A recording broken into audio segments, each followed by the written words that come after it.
Are you questioning my pronunciation? I spent a Hello, lot of. everyone. Here we are live recording from the studios in Miami, Florida. Well, we're actually in different places right now. I'm Brooklyn Murphy, one of the film judges with the Miami Science Fiction International Film Festival, and we are interviewing today Alexander Auffermann from Germany, who has made this fabulous little film called The Innovation Officer. We also have Troy Brunier here with us. Say hi, Troy. Greetings, everybody. Greetings and salutations. I'm in the space station here, orbiting between the Earth and the Moon, and we're monitoring the telemetry coming from Deutschland. Deutschland, yes, live. Alexander Auffermann. Yes, tell us a little bit about you. How long have you been a filmmaker? Where did you study? Where do you live? Yeah, so I'm Alexander Auffermann from Germany. We already know that yet, and I'm an art director in an advertising agency. Previously, I was a sergeant in the German army, the Bundeswehr, and I made films and movies my whole time. When we were kids, my brother and me, we made some short action movies and fantasy stuff. I was Batman and the Terminator. I love it. Many more. Yeah. So after my time in the Bundeswehr, I studied graphic design, and last year I finished my master degree in creative direction, and my master thesis was the innovation officer, and that's why I'm here now. Oh, wow. This was your master's thesis. Yes. Wow. That's awesome. That's fantastic. And tell us what it's all about. What's the concept behind it, but like the overall, like what's it really about?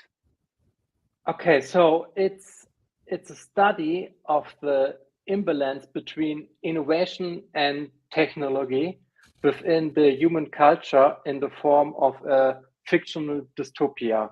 And it's based on the research questions of what a society is like in which the balance between technology and innovation has slipped in favor of technology, and ask what possibilities exist to restore this balance. And the answer is the Innovation Battalion of Special Weapons, a special unit that can influence brain waves via some kind of rifle. Wow.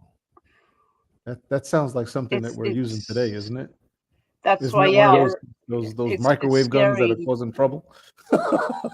It's possible. I don't know, but what I know is that the beta waves, the brain waves, waves are dominated when we consuming social media and everything what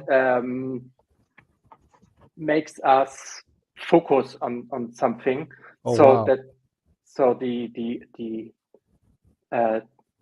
default network mode of the brain, the so-called daydreaming modus, this is where the alpha waves are dominated. They cannot emerge, but this is the place where the brain comes up with ideas. So the technology is pushing down these daydreaming modus because we are all the time just scrolling and for the search for the next dopamine kick. Wow. That's scary. That's scary. It is scary. I mean, I'm getting goosebumps just when you just said that, because I was mentioning earlier that after I watched the film, I was kind of scared. And it's not even a spooky film. It was just so.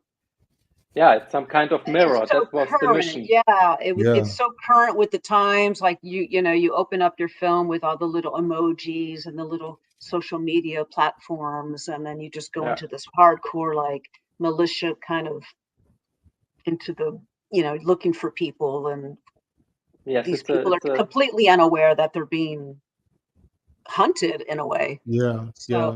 So what inspired this production? What inspired you to do this? What I said in the beginning, that I was at the Bundeswehr, and so I served in a technical battalion.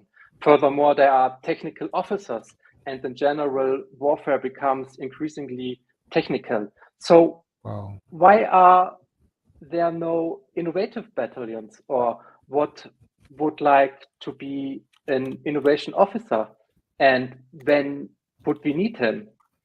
So I played a long time with the term innovation officer, and after a while and some other sides of my studies, I read about Max Bense. He was a German philosopher and university professor, including in the Ulm University of Design in the long tradition of Bauhaus. And he contrasted technology and innovation as two sides of the process of civilization. So on the one side of the coin, we have the technology with its automation. For example, a microwave or a car is automation, and it creates space and regularity within the civilization. And we have humans as creative creatures. We must use this space to create art as a safe space for criticism and human development. Furthermore, art is the role of generating improvability, in other words, innovation. Wow. So and wow, it's such an intellectual film and artistic. It's artistic, intellectual. You got so much rolled up in one, and it's just so impactful. Okay, thank you. Where did you shoot it, and how did you shoot it? So I produced this with the 3D software Blender and various AI software. So there's some kind of meta aspect also in the production. So in the movie, innovation fights against technology, and I'm using AI technology to create this movie. So such softwares as Midjourney, DID, and also Unreal MetaHuman. But the most time it was created with the 3D software Blender. And you shot it like a phone, like you shot it, long wise. Yes. This is a homage to Stanley Kubrick, 2001, The Monolith. When you maybe you can remember, he said this is the screen all the people are when you're sitting in the cinema. So, and also it's a mobile device. You are looking to yourself. Oh. Wow, I get goosebumps again. Brilliant. Thank you. What do you hope that your film, how it's going to impact people, like your audience, or not only your audience, but like as a generation or as a whole? Intended to raise awareness and questions the viewer's own use of modern technology, especially mobile devices and social media. So maybe they also get goosebumps because they feel, oh, I'm doing that myself all the time. Maybe I should get a step back from this technology and get out to the fresh air. Use your alpha brainwaves. Use your imagination. Yeah, exactly. That's.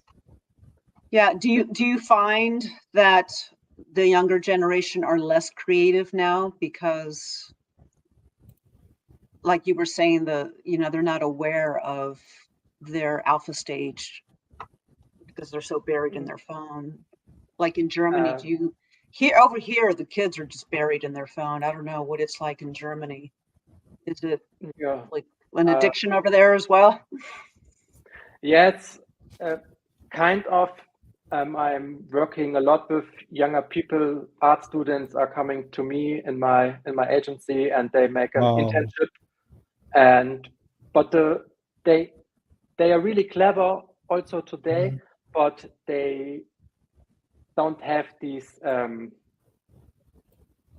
They can follow such long things like a 2-hour movie anymore because they are. Wow. They are Short already, attention span. Yes, they are already influenced by this, and we are talked about that and on Friday. I need to ask questions. Yeah, I need to ask questions. So what age is this greatest, this driver to prevent someone from focusing? At what age does that start? Immediately, if you give it to a baby, or is it intermittent? Or if I let them play with it just a little bit and then take it away, when is it? Yeah, good question. When does it happen? And yeah. is this reversible? Is it reversible based on the age? If they do it too soon, does that mean that they can't focus anymore? Or is it because, or if you take it away, are they able to focus later on? Yeah, well, I'm not a brain expert, but I think I will come from the other side. So I think it's important for young humans to climb on a tree and fall down, because that is what the brain needs to learn where is the end of my body, where starts the tree, what is it to fall down. So this is a stage of development. This is a short period of time, because the brain is such liquid and gets more and more crystal even older you get. And so when I go back to the question you asked, it's maybe possible that we have some irreversible damage. Condition. Consequences, yeah.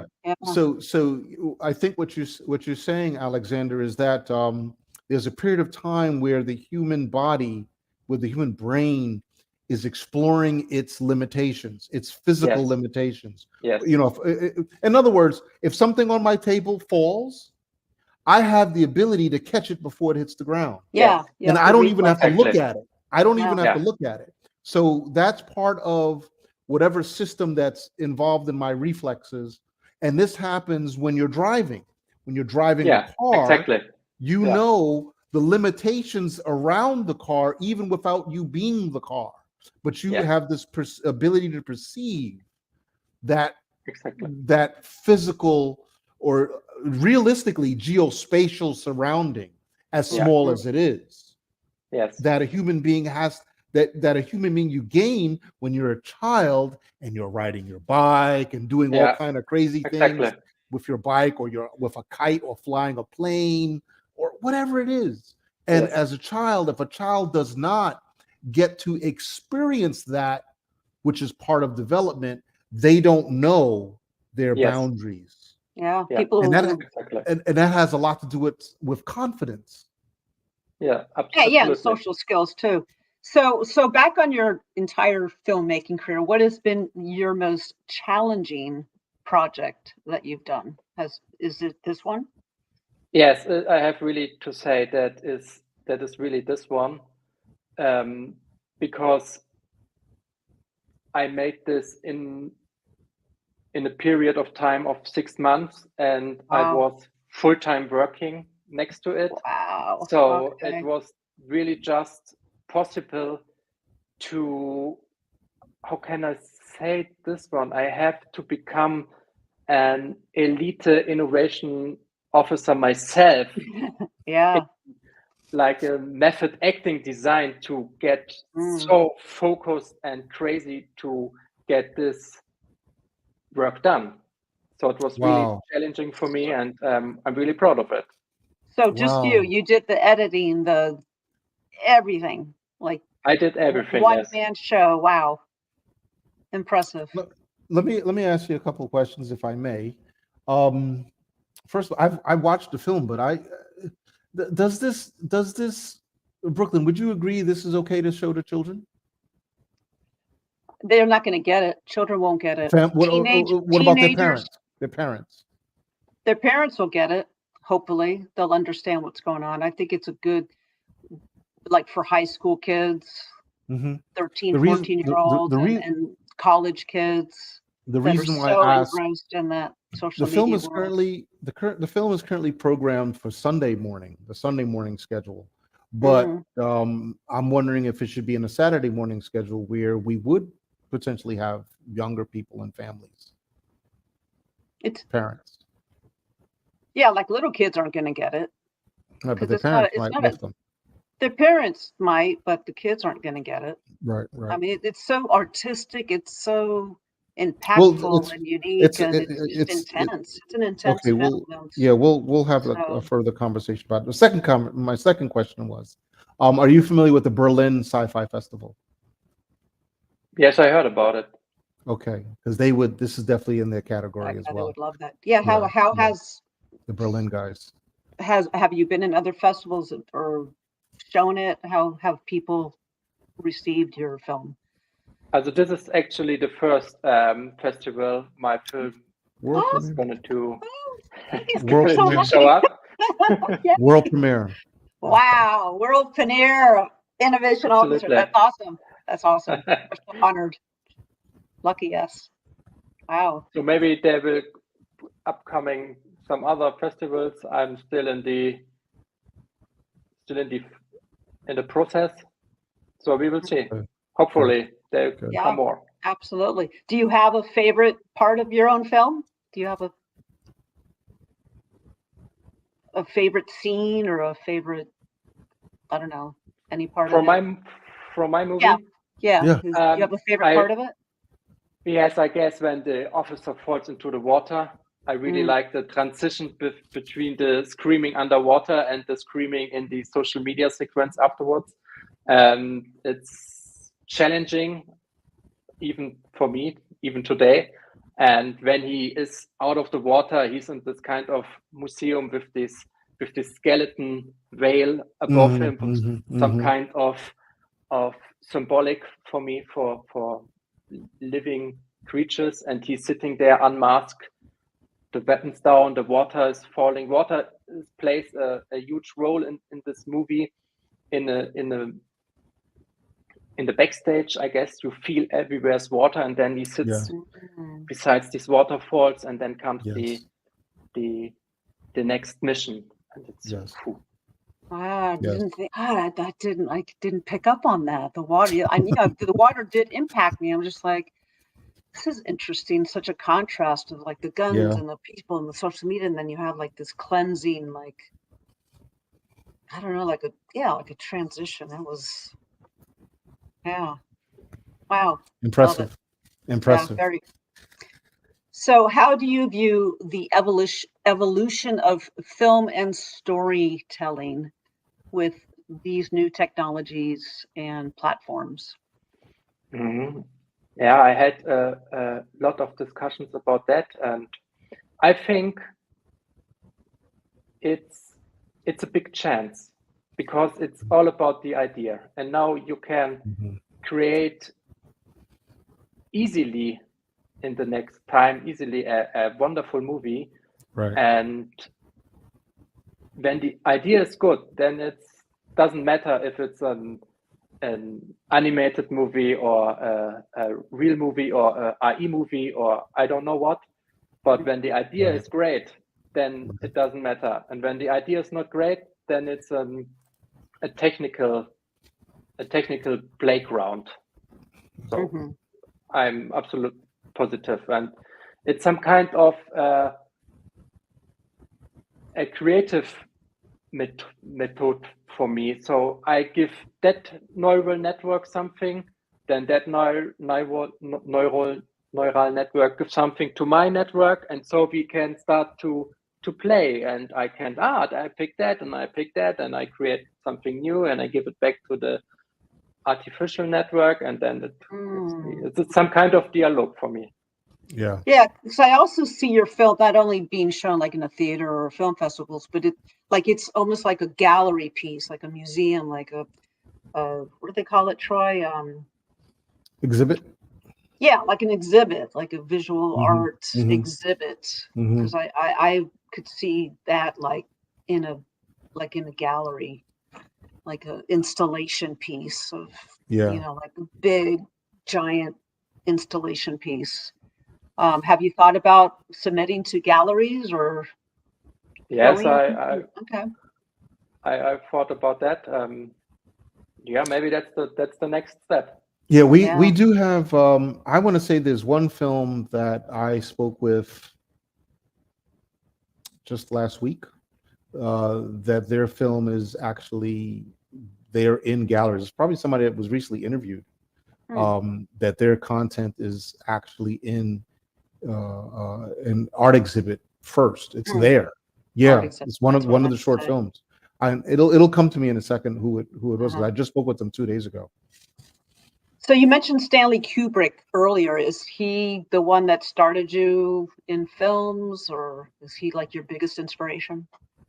Yes, nowadays he's my biggest inspiration, I would tell, but I didn't start with him, I have to say. It was Terminator 2, which is for me also it's one of my favorites. Absolute brilliant movie. I've seen like 10 times, yep. So then does that mean you're not a Star Wars fan or a Star Trek fan? Do you watch that genre of sci-fi, or are you more in, no? I'm not so in that area. Yeah, that's Troy's little boat. Troy loves Star Trek. Yeah, Troy. Well, we love it. I didn't see that coming. So then what is your favorite film of all time? My favorite film of all time. If you were alone on an island and you only had one film to watch. Maybe Predator 1 or Heat. Oh, two very good choices. Oh, wow. I love the first Predator. That's one of my favorites. Absolutely amazing. Brilliant crossover. Oh, yeah, especially the sound. The sound design was brilliant, as was with yours. Obviously, you did the sound also, and the I love your sound design, and your whole scoring was just rich and this was really a thing that I learned on the fly, how important is music and sound for a film, and how long it takes for a sequence to feel fluid. It's really a long process to make a 5-minute animation movie. It's incredible. Took you 6 months. Well, of course, you were working full time though. So if you had not been, it would have been 5.5. No, it would have been a lot shorter. So maybe you'll make a longer film next time. Do you see yourself making something like a feature or like? Yeah. What's next? What's next? Yes. Tell us what's next. I'm working on some prequels or sequels to the Innovation Officer on YouTube. Some short format movies, 15 seconds, and I'm just playing around with the technique, and I'm getting more and more familiar with the Blender technology. And yes, but in the end of the day, I have my comic. My bachelor thesis was a comic with animal figures. They fight for their printed universe, and it gets digital and morphed into a digital universe with AR. Maybe I work on the second one, or I made a video game. Interesting. Yeah, I'm floating around my universe, looking what's coming up next. Wow, what an interesting mind you have, Alexander. Thank you very much. Any other questions from you, Troy? Well, he kind of covered the Star Wars, Star Trek thing, but Troy's going to go cry now that you're not a fan. I'm curious if you know The Expanse. I watched part of it. It's on it's on Amazon. Yeah, highly. That's why I haven't seen it. Yeah. When you're not attending the festival physically, but we're gonna probably show some clips from it, and during the virtual festival, we'll show some clips on the Discord channel. So make sure you're on the Discord channel. Yes, awesome. I will there. Yeah, I see Alexander right there. Auffermann. Awesome. No, Awesome. thanks so much. Thank you so much for Alexander. making Thank you very much. Wonderful We're film. so honored. And we're honored that you're joining us. Thank you. Thank you very much. It was an honor for me.